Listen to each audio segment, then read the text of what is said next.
আসসালামু আলাইকুম। বিয়েতে অনেক টাকা কাবিন, অনেক টাকা দেখানো একটা প্রেস্টিজের বিষয় হয়ে গেছে এখন।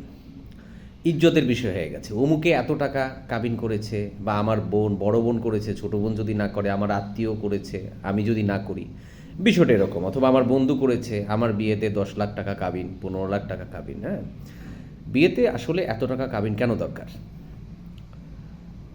বিয়ে হচ্ছে দুইটা মানুষ, আপনারা একে অপরে একটা ছাদের নিচে একে অপরকে ভালোবেসে শ্রদ্ধা করে জীবন কাটাবেন, এই তো এরকম তো পারস্পরিক একটা ভালোবাসা, হ্যাঁ, একটা বন্ডিং, শ্রদ্ধাবোধ, সব কিছু মিলিয়ে যদি এইখানে মানসিক অ্যাডজাস্টমেন্ট নাই হয়, আপনি যত টাকাই কাবিন করেন না কেন, ডিভোর্স হবেই।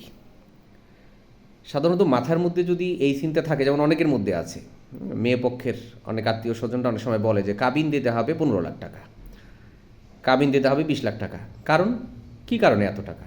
ছেলের কি আসলে ক্যাপাসিটি আছে কি না এত টাকা কাবিন করার? ছেলের আছে 1 লাখ টাকা, আপনি দিচ্ছেন তাকে 10 লাখ টাকা। তখন তারা বলে যে যদি ডিভোর্স হয়ে যায় তখন এই কাবিনের টাকাটা মামলা করে উঠিয়ে নেব। প্রথমেই নিয়ত কত বাজে, কত গড়বড় একটা নিয়ত, কত বাজে একটা ফালতু একটা চিন্তা বিয়ের প্রথমেই। তো এই বিয়ের মধ্যে বরকত কি হবে? প্রথম তো চিন্তাটাই এরকম যে অনেক বেশি কাবিন, যদি তালাক হয় তাহলে কাবিনের টাকাটা উঠিয়ে ফেলব।